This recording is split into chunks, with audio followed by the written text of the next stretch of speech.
लगभग 150 साल पहले की बात है। ढोलकपुर गांव के एक कोने में एक परिवार रहता था।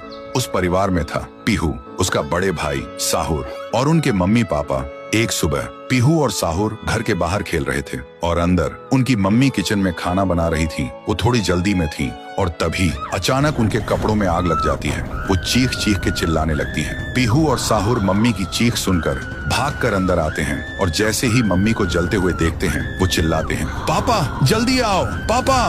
पापा भागकर आते हैं, लेकिन मम्मी को बचाने के लिए जैसे ही हाथ बढ़ाते हैं उनके कपड़ों में भी आग पकड़ लेती है और कुछ ही सेकंड्स में दोनों जलकर राख हो गए। पीहू और साहुर सिर्फ देखते रह गए, जैसे पूरी दुनिया ही खत्म हो गई हो।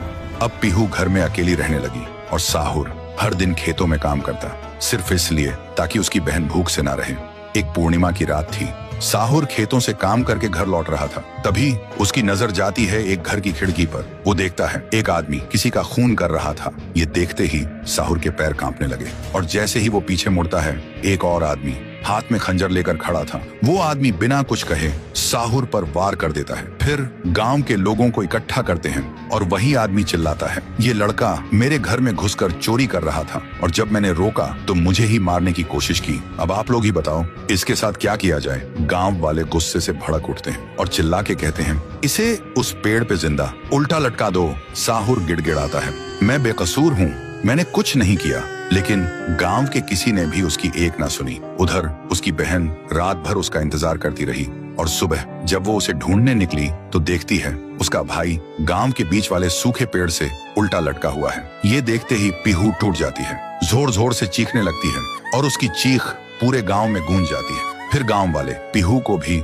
चोर का बहन कहकर गांव से निकाल देते हैं और तब से साहुर की आत्मा उस पेड़ के अंदर समा गई थी और पीहू गांव के बाहर एक झोपड़ी में रहने लगी थी। रोज एक पेड़ के नीचे बैठकर भीख मांगती थी, लेकिन कोई भी उसे कुछ भी खाने को नहीं देता था। वो बस भूखी पेट पेड़ के नीचे लेटी रहती थी। साहुर भी अपनी बहन का दर्द महसूस कर पाता था, लेकिन वो कुछ नहीं कर सकता था। फिर एक दिन पीहू रास्ते में खाना मांग रही थी और तभी एक नशे में चली गाड़ी ने उसे कुचल दिया था। तब से पीहू एक भूखी आत्मा बन गई जो हर गांव में भटकती थी, सिर्फ एक ही बात कहकर, मुझे भूख लगी है। ये सब याद करते ही तुंग तुंग तुंग साहुर की आंखों से आंसू टपकने लगते हैं और तभी उसे एक आवाज सुनाई देती है और बिना कुछ सोचे तुंग तुंग तुंग साहुर उस सूखे पेड़ के अंदर से निकलता है और अंधेरे में सीधा उस आवाज की तरफ चल पड़ता है। तो दोस्तों, अगर आप चाहते हो कि अगले पार्ट में पीहू, गुड़िया और तुंग तुंग तुंग साहुर की पावर दिखाई जाए तो इस वीडियो को 2 लाख लाइक्स तक पहुंचाओ,